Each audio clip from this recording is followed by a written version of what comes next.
5 years later, she found me.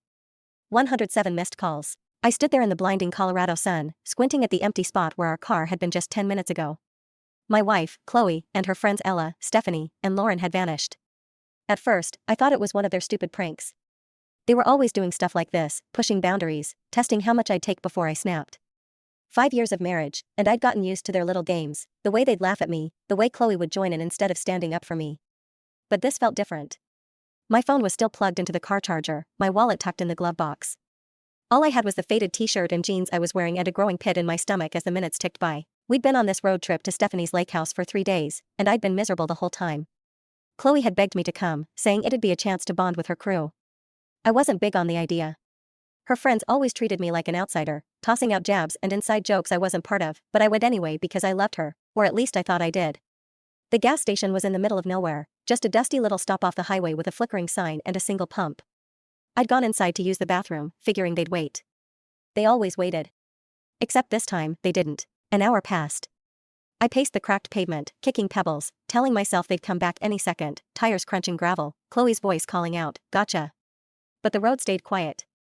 2 hours in, sweat was dripping down my neck, and my throat was dry. I kept replaying the last few days in my head, the way Stephanie smirked when she accidentally spilled coffee on my lap, how Lauren whispered something to Chloe that made her giggle while glancing at me, how Ella just watched it all with that smug little grin.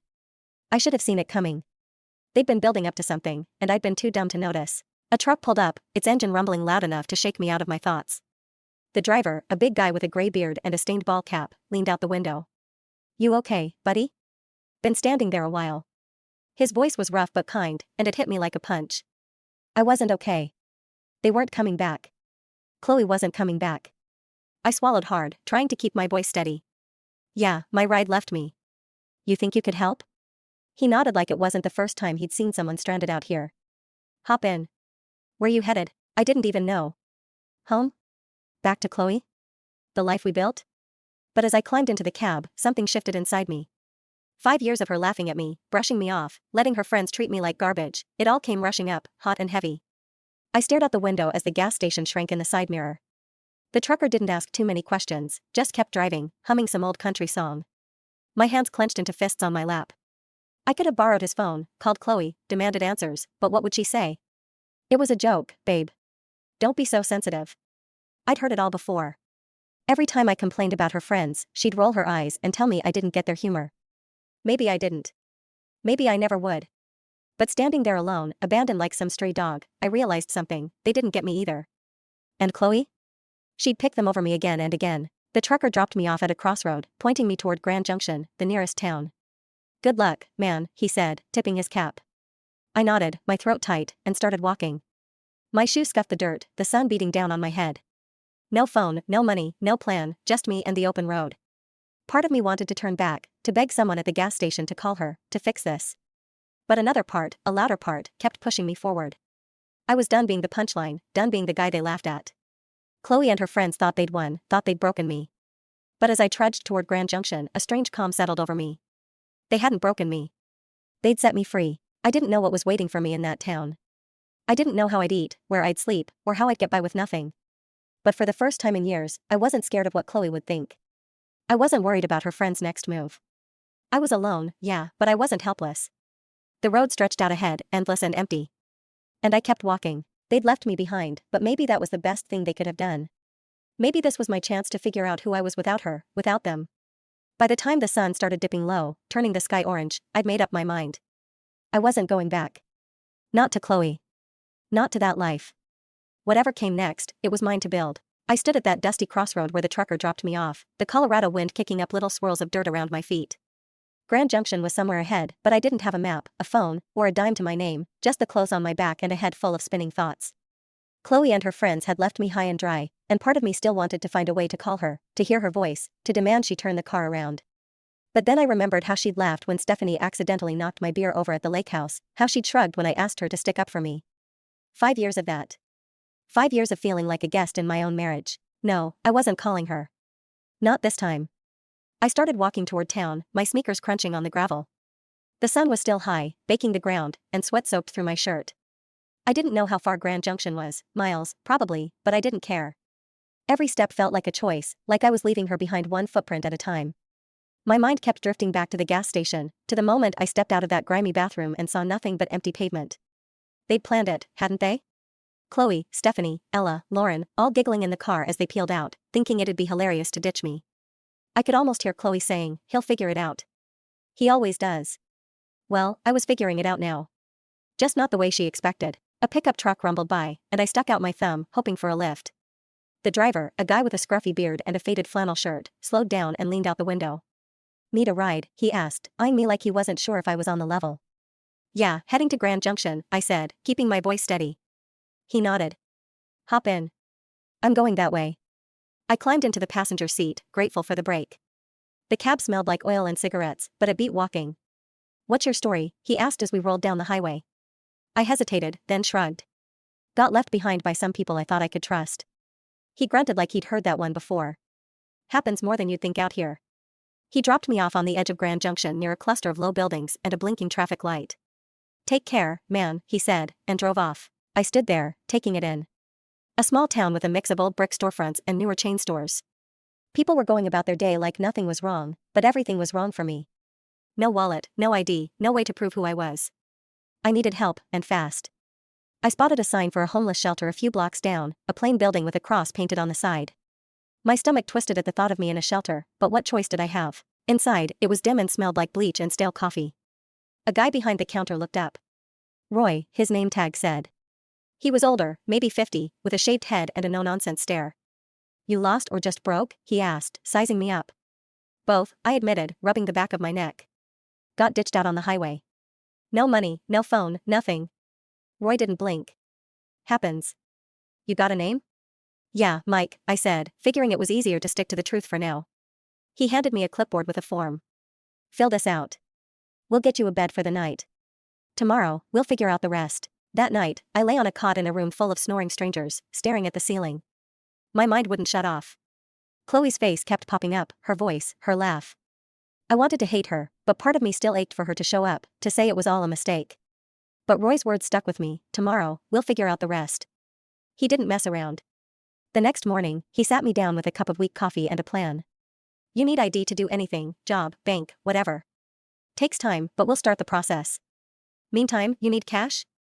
I nodded, feeling useless. "Anywhere hiring?" I asked. Roy smirked. "There's a diner down the street. Owner's a tough old broad named Jacqueline. Tell her I sent you." The diner was a squat little place called Jackie's, with red vinyl booths and a jukebox in the corner.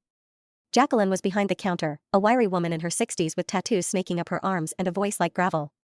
"Roy says you need work," she said, not even looking up from wiping the counter. "Yeah, I do," I replied, shifting on my feet. "Anything you got?" She squinted at me like she was trying to see through me. "Dishwasher quit yesterday. Pays crap. Hours are long. You steal from me, you're dead. Start now." I blinked, caught off guard, but nodded. "Okay, I'm in." She tossed me an apron. And just like that, I was scrubbing plates in the back, hot water soaking my hands. It wasn't much, but it was something mine. No Chloe, no friends laughing at me. Just me and a stack of greasy dishes. Roy checked in later that week to help me file for a replacement ID. "Takes time," he said, handing me a stack of forms. But I nodded, grateful for his gruff kindness, and kept pushing forward. The shelter became my home, Jacqueline's diner my lifeline. I didn't call Chloe, didn't even try. Every night, I fell asleep exhausted, but it was a good kind of tired.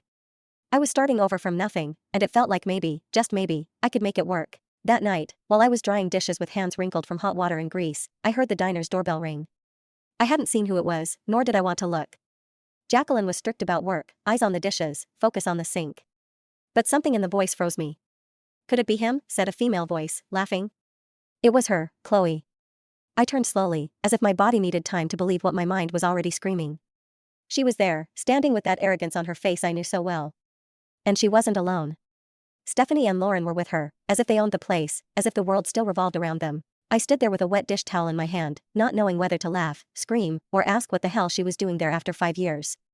She looked at me as if I were a stranger, as if she had come to see a circus animal that escaped from its cage and now washed dishes in some corner of the world. "Mike," she said with a fake sweet voice. "I knew it was you. Roy told me. Said you were working here." I had to see it with my own eyes.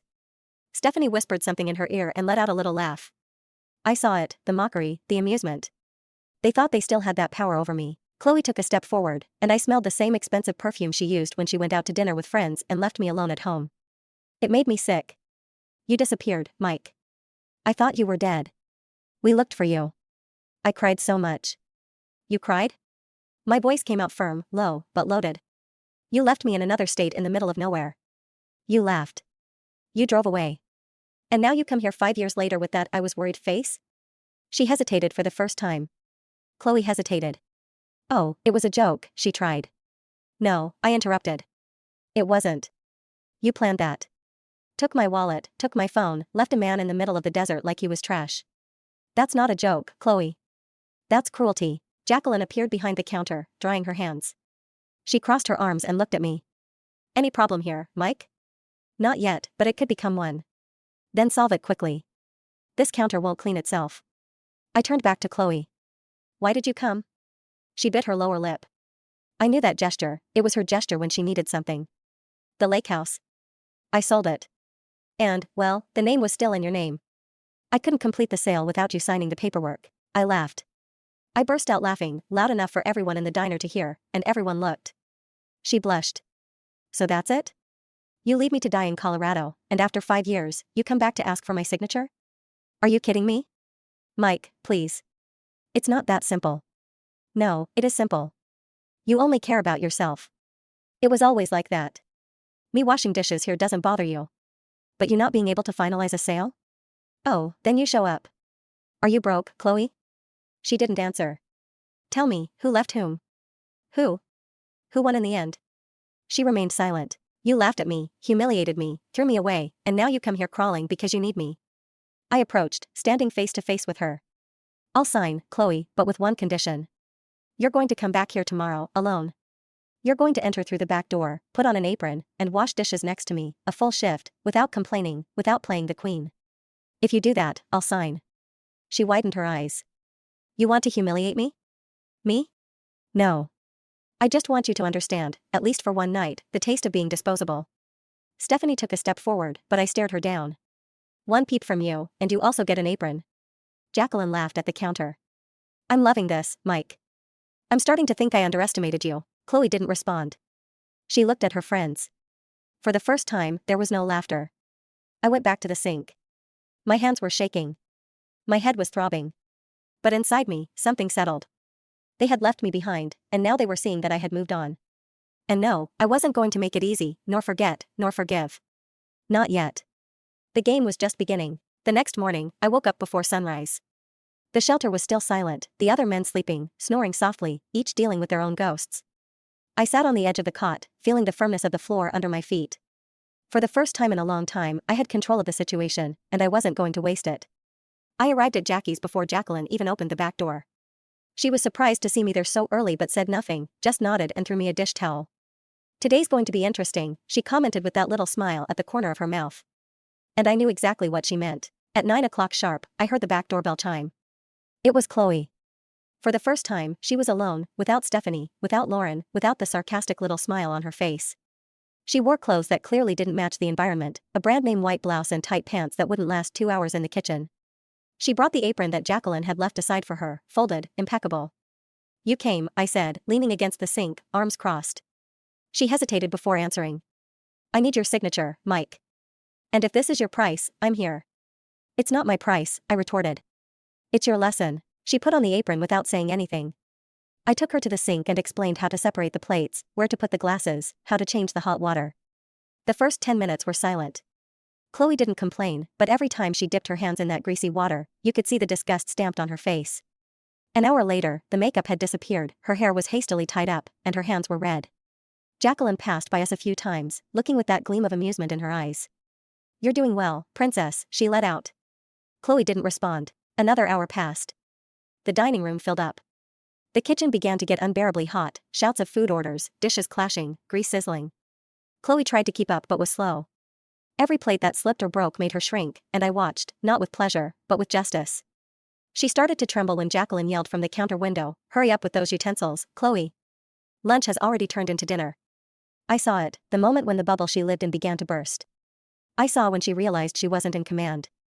I saw when her pride began to crack. Why are you doing this to me? She asked in a whisper while scrubbing a tray with teary eyes. Do you really want me to tell you? I replied without stopping washing. She dropped the sponge, turned to me, and for the first time in 5 years, Chloe cried for real, without acting, without drama, just her in the middle of a stuffy kitchen, covered in soap and shame. I thought you would come back. I thought you would call. That I would apologize? Her voice faltered. Apologize? I laughed bitterly. You left me with nothing in the middle of Colorado, Chloe.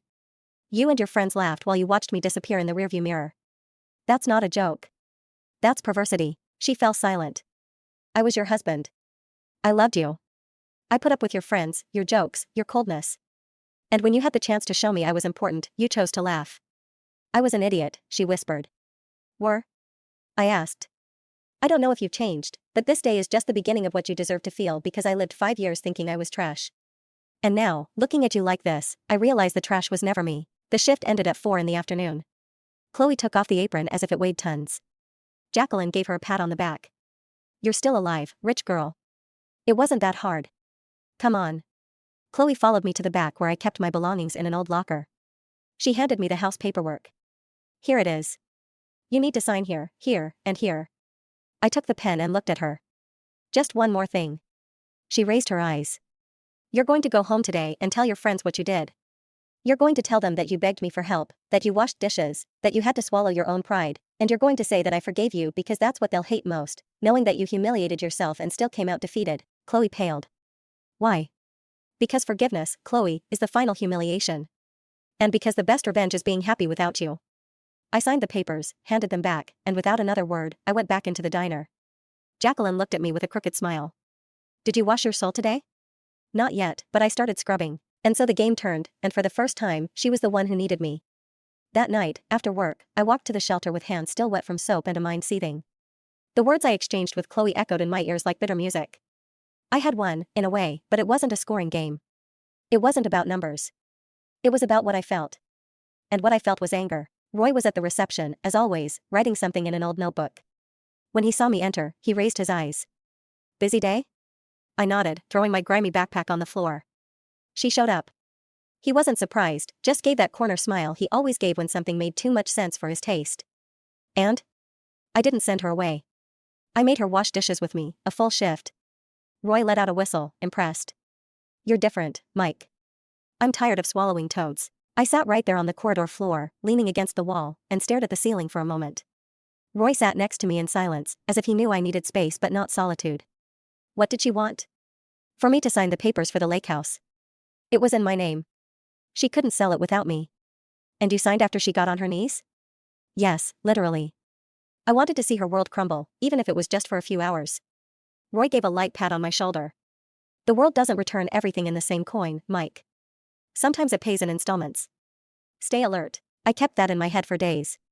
While I washed dishes, swept the floor, changed the soda tanks, Chloe disappeared again, but not from my mind. And that's when the unexpected happened. On a gray and muggy afternoon, Stephanie appeared at the diner, alone, with very high heels and a bitter expression. We need to talk, she said, taking off her sunglasses. Jacqueline didn't like trouble but seemed to understand that this was personal. Go to the back, Mike. If it's a fight, avoid getting blood on my kitchen. I leaned against the wall next to the freezer. Stephanie took off her coat, visibly nervous. That usual confidence, the same one she used to mock me for years, seemed absent. You humiliated Chloe, she began without beating around the bush. She humiliated herself. I just held the mirror. Stephanie glared at me angrily. She's been different since that day. She's locked herself up. She's crying. She says you destroyed her. Oh, poor thing. 5 years destroying others, and one afternoon was too much for her. Mike, she approached, look, I don't like you. I never liked you, but you need to know that Chloe, she was diagnosed with depression. Seriously, she's taking medication. She's saying her life lost meaning after what you did. I gave a bitter smile. Funny. My life also lost meaning, Stephanie, when she left me to die on a forgotten road. But nobody showed up saying I had depression. Nobody cared. She shook her head, exhausted. I didn't come here to defend her. I came here because she's thinking about going to the police, saying you forced her to work against her will, that you coerced her to sign the papers. She's having a breakdown. That made me laugh. I burst out laughing. She wants to sue me for making her wash dishes? My God, what a joke. It'll be hilarious to see her explain that to the judge. Mike, listen. This could get out of control. Chloe is going too far. She doesn't know how to lose. I know. And now, for the first time, she lost. Stephanie hesitated. Look, I also thought it was funny what we did to you, the jokes, the games, but when I saw you there at the diner, sweaty, firm, in control of yourself, I realized you became someone none of us could bring down again. Did you come to warn me or apologize? She swallowed hard. That was difficult to hear coming from her mouth. Both. Silence fell between us, and I saw in her eyes something I had never seen before, regret. Tell Chloe that if she tries anything, I have proof, witnesses, Jacqueline, Roy, and an entire city that saw me rebuild my life. She won't listen to you. Then she'll fall alone. Stephanie nodded, picked up her coat, and prepared to leave. Mike, what? You deserve to be happy, man. Finally, someone noticed. She left, and I stood there, still feeling the weight of years of contempt finally being reversed. Maybe the world was really paying in installments, and the next one was on its way. The news that Chloe threatened to go to the police didn't shake me as she probably expected.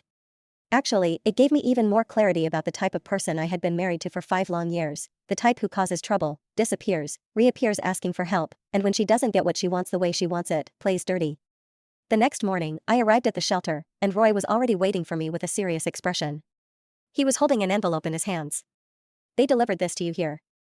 A blonde woman in a black car said it was urgent. I took the envelope. Inside was an informal summons, an invitation to talk to a lawyer under allegations of psychological coercion and emotional blackmail involving patrimonial assets. It was too absurd to seem real. This is a joke, I muttered, shaking my head.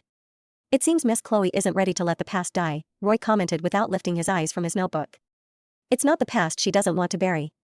It's control. Jacqueline also knew about the summons. When I arrived for my shift, she was already at the counter, stirring a cup of coffee with more force than necessary. She wants to screw you because you showed you can live without her, she said. And more than that, you showed you're stronger than she imagined. That type of people doesn't forgive when they lose power. What if she goes through with this?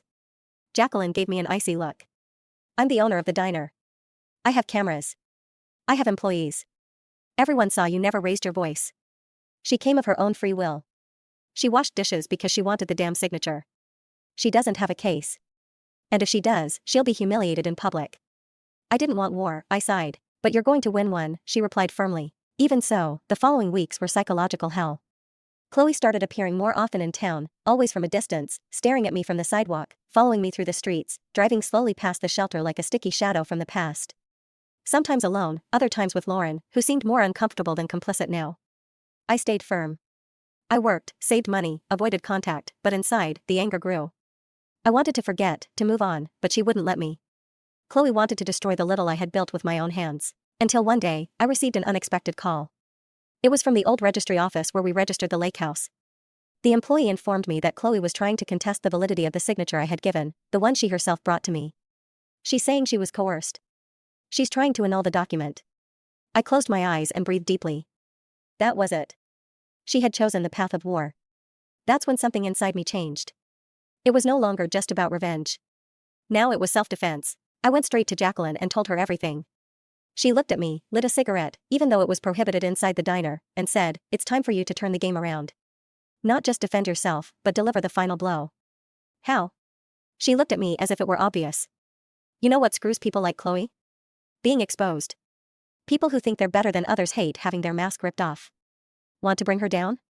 Tell the whole story in public, from beginning to end. Nobody will believe it? Oh, but now they will. You have a name in the city. You have witnesses. You have everything.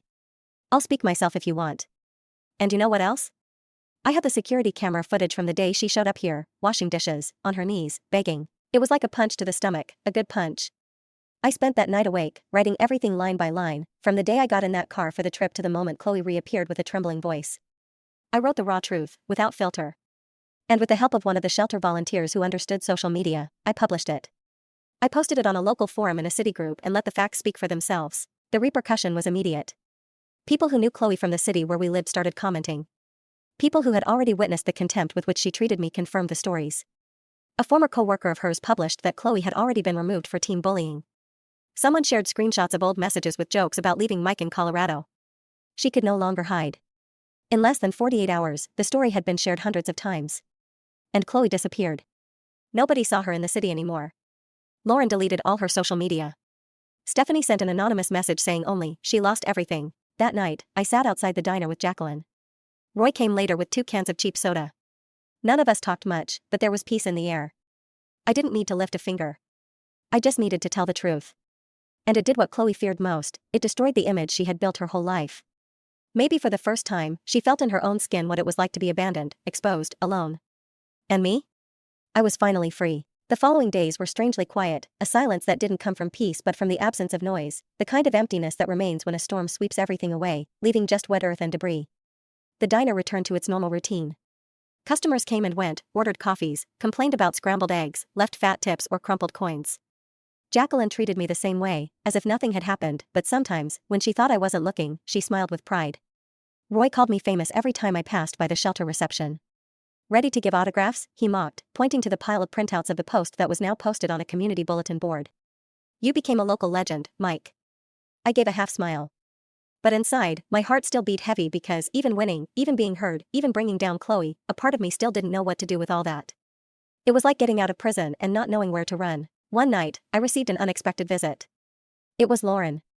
She was different, no makeup, hair tied in a messy bun, wearing old sweatpants and flip-flops, nothing like the woman who used to look down at me with contempt. Can I come in? She asked timidly at the back door of the diner. I nodded. Jacqueline frowned but said nothing. She was cleaning the counter, listening to everything from afar. I didn't come to fight, Lauren said, keeping her hands in her pockets. I came to apologize. I leaned against the wall, arms crossed, without saying anything. She continued, when I saw what was posted and saw the comments, I realized how cruel we were. We always thought it was just joking around, that you could take it, but what we did was monstrous. You had 5 years to realize that. She lowered her head. I know, and I don't deserve forgiveness, but you need to know, Chloe, she had a breakdown for real. She tried to kill herself. I remained silent. That hit hard, not with guilt, but like a sharp blow of reality. She's hospitalized, Lauren continued. Her mother called me. They said it was because of all this, the post, the shame, the exposure. She lost her job, her apartment, and herself. I lost all that too, I replied, and nobody showed up with flowers at my door. I'm not asking you to feel sorry. I just thought you should know. I knew that someday the masks would fall and that she wouldn't know how to deal with her own weakness. But this, Lauren, this is a consequence of her choices, not mine. She nodded. Will you visit her? No. She swallowed hard. So that's it. That's freedom. Lauren sighed, turned to leave, but stopped at the door. I don't know what you're planning now, Mike, but be great. You've already been small for too many people. She left, and I stood there in silence, facing the emptiness of the dark street outside. So many times, I wished to see them broken, humiliated, defeated. Now that I had achieved it, I didn't feel glory nor ecstasy. I felt something much stranger, lightness, because, finally, Chloe's shadow no longer weighed on my back. The next morning, I decided it was time to take the next step. I went to Roy and asked, do you still know that guy from the warehouse who needed a supervisor? He widened his eyes. I thought you didn't want anything more than dirty dishes. I want something bigger, a place of my own, a corner to grow. He gave me the number, shook my hand firmly, and said, you stayed standing, Mike. Now learn to run. I left the shelter that same week. I found a simple little room in a modest building downtown. It wasn't much, but it was mine. For the first time, I closed the door of a place that belonged to me without Chloe's name on the contract, without mocking voices on the other side of the wall. At the new job, I started as an assistant, but in 2 months, I was promoted. Jacqueline showed up one day at the warehouse to give me a bag of pastries and a card that said, here lies the man who washed dishes. Long live the one who rebuilt his own empire. I read that about 10 times, and each time, I smiled with more pride. One day, maybe I'll write a book about all this. Or maybe not. Maybe I'll just live in peace like any ordinary man. But if there's one thing I learned, it's that the real punishment isn't the scream nor the confrontation. It's silence, absence, indifference. Because there's no worse punishment for someone like Chloe than discovering she lost power over someone who, one day, she thought she possessed. And me? I never went back to get anything. Because those who leave in pieces sometimes come back whole, stronger, freer. Months passed. Spring arrived in Grand Junction, and with it, a new version of me. The man who washed dishes had been left behind. I still remembered him, of course. How could I not? But now he was just a milestone, a turning point. I worked at the warehouse Monday through Saturday as team manager. I was respected. I had friends, people who greeted me with sincerity and not with condescension, people who asked how I was and really wanted to know. And at night, when I locked the door of my modest apartment and sat down to dinner in silence, I felt something I had never felt during my entire marriage, peace. But the world is a cyclical place. And sometimes, when you think you've left the past behind, it finds a way to knock on your door, not as a monster, but as a whisper, something that tests you, that asks, did you really change? It was on a gray Tuesday, almost no movement at the warehouse. I was organizing papers when the receptionist called me. Mike, there's someone wanting to talk to you. She's waiting outside. I went to the entrance and stopped cold. It was Chloe's mother. She was older, of course, with more marked wrinkles, grayish hair, and the same haughty look she always had. But there was something different, tiredness, perhaps, or regret. I didn't approach. I stood there, still, waiting for her to say why she came. I heard about what happened, she said, about the story, about what Chloe did to you. I nodded without saying anything. I didn't come to apologize for her. I know it wouldn't help. I just came to say that she left the clinic. The word clinic hit like an echo. I knew she had tried to kill herself, but I never sought to know more than that. It wasn't my burden. Not anymore. And what does that have to do with me? I asked. She breathed deeply. She's empty. She doesn't have anyone anymore. The friends disappeared. Her father doesn't talk to her. And even so, she talks about you all the time as if she could still fix everything. She can't, I replied firmly. And if she wants to try, let her start by apologizing to the people who are no longer here to listen, to those who, like me, she destroyed and thought would never get up. Her mother nodded with teary eyes. I just thought if you wanted to know. I don't want to. She lowered her head. She lost everything, and I gained myself. I took a step forward. That's enough. She left. And for the first time, I didn't keep mulling over the conversation. I didn't sleep badly. I didn't repeat phrases mentally. I just continued my day because that visit wasn't a new beginning. It was a period. That night, I sat on the balcony of my small apartment with a cheap beer and my feet resting on the small wall. The sky was clear, the city silent, and I smiled. I remembered Mike, lost on the Colorado road, thirsty, afraid, waiting to hear the tires coming back. He didn't come back, and thank goodness, because the man who was waiting would never have been strong enough to get this far. I learned later that Chloe moved far away, that she tried to start over in another state, that she changed her last name, changed her look. Maybe she was trying to erase everything, but there are things you don't erase. There's karma you carry.